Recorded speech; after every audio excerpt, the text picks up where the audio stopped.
So, dear chairman, dear audience, let me greet all of you and allow me to present my progress regarding my PhD topic. I am Hajnal Székely, working as a medical doctor at Semmelweis University, Department of Surgery, Transplantation and Gastroenterology. As a PhD student, I have Pál Miheller as my supervisor and Anett Rancz as my SMS. My mission is to extend the knowledge regarding several aspects of this systemic disease and with the vision to improve the IBD patients' quality of care. We have two ongoing projects, both of them methodologically being systematic reviews and meta-analyses, and we choose the TNF inhibitors and the conventional anti-inflammatory treatment in two complications of IBD, namely venous thromboembolism and IBD-associated colorectal cancer. It is well known that patients with IBD have a 2 to 3-fold increased risk of venous thromboembolic events compared to the general population. The average prevalence of this complication, it is reported to be between 1 and 8%. If this complication appears, it is considered to be a relevant cause of morbidity. It results in longer hospitalization, has a tendency to recur, but most importantly, it may be potentially fatal. As the mortality rate of these events, it is considered to be varying between 8 and 25%. The majority of these events are going to be presenting clinically in the form of deep vein thrombosis of the lower extremities and/or pulmonary embolism, but rarely the cerebral, the portomesenteric veins are affected or may be a central venous catheter-associated complication. These events are considered to be multifactorial in IBD, but besides the well-known risk factors, here we have to encounter some disease and treatment-specific characteristics like extensive colitis in ulcerative colitis patients, colonic localization and fistulizing behavior in Crohn's disease, active disease flare and hospitalization in both disease phenotypes. Regarding therapy-related risk factors, the need for surgery and the corticosteroid treatment have proven effect in the regard of increasing this risk. Concerning other treatment options in IBD, their relation to venous thromboembolic events, the data are relatively scarce. So it is well known that tumor necrosis factor alpha inhibitors are proven to be effective in inducing and maintaining remission of IBD, and also to decrease the risk of certain complications like hospitalization and the need for surgery.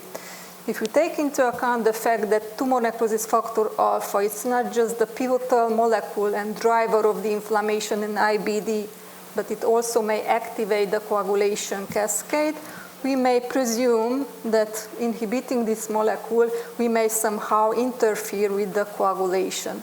So our aim was to compare the effect of anti-TNF drugs with conventional IBD therapy on the venous thromboembolic risk. For the clinical question that we formulated, we used the PICO framework, and our hypothesis was that anti-TNF drugs are associated with a decreased odds of venous thromboembolic events compared to the conventional IBD therapy. For data collection, we pursued our systematic search at the end of November. You see here that out of more than 10,000 hits, at the end of the selection process, there were 18 articles considered to be eligible for our project. We were able to include just retrospective cohort and case control studies. The randomized controlled trials are not available in this topic. You see here a summary of one of the outcomes. We choose as a measure of effect odds ratio, where an odds ratio of 1 means that there's no difference between the effect of the interventions. When we compared the venous thromboembolic events in those patients treated with tumor necrosis factor inhibitors and compared them with those on corticosteroid treatment, the odds ratio turned out to be 0.42, meaning that those patients treated with these chosen biologicals have a decreased odds of venous thromboembolic events compared with those on corticosteroid treatment. And this result turned out to be statistically significant. To reduce the imprecision of our data, we also determined the proportion of these events in the mentioned treatment categories, showing again that those on biologicals are less frequently have this complication compared with those on corticosteroid therapy. Meaning in the clinical practice that those patients who have active disease flare and are considered to be at highest risk of venous thromboembolic events should be preferably treated with TNF inhibitors compared with corticosteroids, which may be considered to have some pro-thrombogenic effect. Similarly, we choose the same methodology to compare those on anti-TNF drugs and immunomodulators. Here, neither the odds and neither the proportion of patients treated did not show any difference basically, and the same results were shown in those treated with tumor necrosis factor alpha inhibitors versus those on aminosalicylates, meaning that regardless of which treatment strategy we use to achieve and maintain ongoing remission in patients with IBD, we are going to encounter similar probability of venous thromboembolic events. So during our work, we assessed the possible effect of certain medications on the venous thromboembolic risk in IBD patients, and we should emphasize the fact that TNF drugs are preferable to corticosteroids in those considered to be at highest venous thromboembolic risk. Obviously, there are many limitations to our work because the included studies were retrospective observational ones. We know the large heterogeneity of the IBD population. There are many confounding factors that should be taken into account when we try to assess the venous thromboembolic risk in this patient population. It is well known also the concomitant medication, which is a regular practice in IBD patients. Taking into account all of these, we have a very low certainty of evidence of our data. Still, we would like to raise the awareness of this rare but severe complication of IBD and underline the importance of the so-called steroid-sparing therapy in those considered at high venous thromboembolic risk. And at the same time, to point to the future as prospective large studies are needed, which are adjusting for many confounding factors to potentially assess the causality of drugs and venous thromboembolic events. Regarding our first projects, we just finished the article draft. The second complication that we choose to assess is the IBD-associated colorectal cancer. It is well known that these patients, again, compared to the general population, have an increased risk of colorectal cancer, which compared with the sporadic form appears at a younger age, tends to be more commonly multifocal, and has a worse prognosis, accounting for around 10-15% of all patients' death. The dysregulated inflammation, it is considered to be the basis of the IBD and also of the carcinogenesis, which follows the inflammation dysplasia carcinoma sequence in these patient categories. So hypothetically, if we achieve long ongoing remission and mucosal healing with potent drugs, we may somehow interfere within this process. Our aim was to assess the effect of anti-TNF drugs on the IBD-associated colorectal cancer. The clinical question you see here, we choose the PICO framework again, and our hypothesis is that these drugs may decrease the odds of IBD-associated colorectal cancer. We have a preliminary search key, but again, the feasibility of the topic and the articles are still under control now. So in summary, regarding my PhD thesis, we choose the anti-tumor necrosis factor alpha inhibitors and two major complications of IBD, the venous thromboembolism and IBD-associated colorectal cancer, and try to assess the causality of these two. So I'm thanking you for your attention. I would like to finish with a quote. The scientist is not the person who gives the right answers. He is one who asks the right questions. So again, thanking you and waiting for your questions.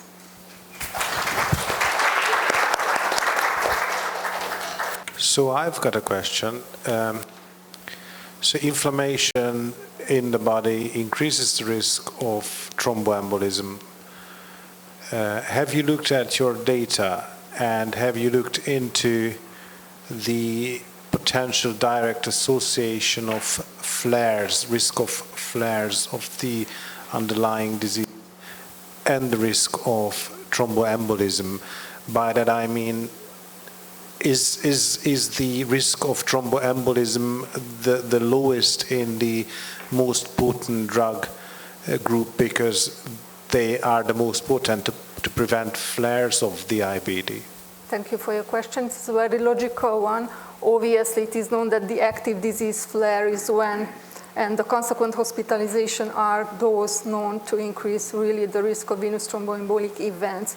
It would have been nice to see this subgroup of patients, but unluckily, the articles are reporting these data relatively imprecisely, meaning that not all of them use the objective markers of disease activity, which should be used, or it is used in the daily clinical practice, but they use the medication as a proxy to determine the IBD's activity. So in this regard, it's not something that we can precisely measure, but otherwise it would have been really logical to do it. Thank you for your presentation. So my question is regarding to your second project. So are there any genetic mutations which are known in both colorectal cancer and in IBD? Thank you for your question. Regarding our second project, we are still considering to run this project or not, because we learned from the first one there are many confounding factors, which is resembling, or it is true for the second project also, because it's going to be really difficult to measure again precisely the effect of medication on this complex process.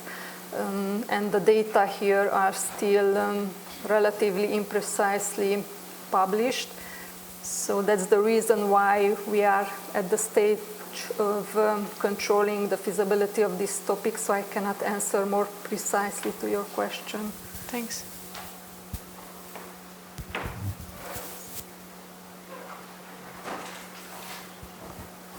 Congratulations on your work. I just would like to ask regarding the second topic.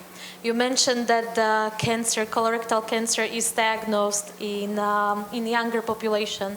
And I was just thinking if it's not due to management of the disease itself, like if the cancer is diagnosed maybe in the earlier stage, and if you know anything about the cancer-related mortality in the patient with IBD, if they die also younger. Thank you very much. Obviously, there are many things which are going to be taken into account when we diagnose the colorectal cancer in this patient population. You know that the colorectal cancer risk increases after 8-10 years of disease duration. And obviously, this patient category is more